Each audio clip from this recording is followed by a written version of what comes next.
Own your role, and you own your role. This is why we need essential oils. Why we need essential oils.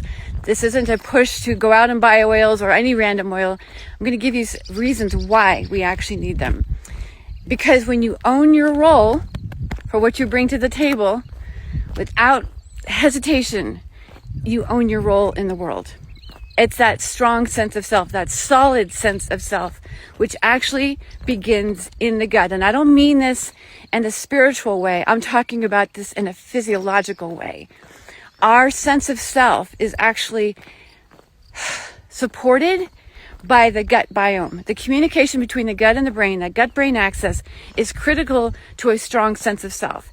Anytime that you doubt and you worry and you have overwhelm, that's a sign that your digestive system is in stress response, and it is signaling that to the brain, which now affects your immune system, your hormones too.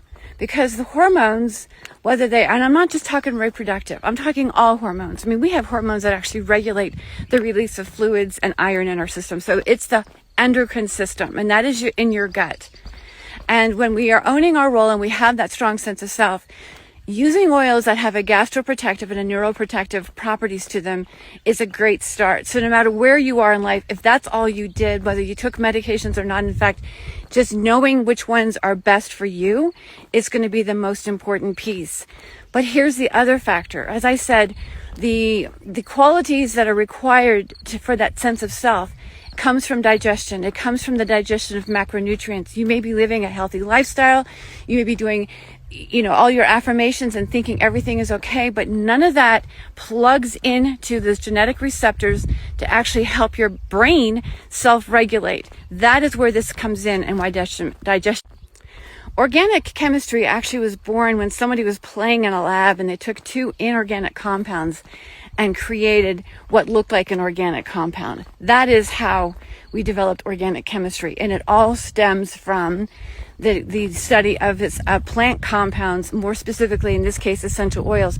That's how we know medications, what medications are actually doing in the body for the most part. Some of it they're not really sure about, but they're trying to replicate the action of these compounds.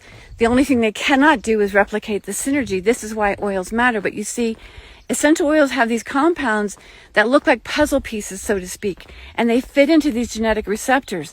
This is why we need them. All of the wholesome foods and herbs and whatnot that we're doing, even thinking that we're okay, isn't altering the epigenome, which is affected by the emotions and the environment and our lineage. So I'd love to hear your thoughts and ask me questions.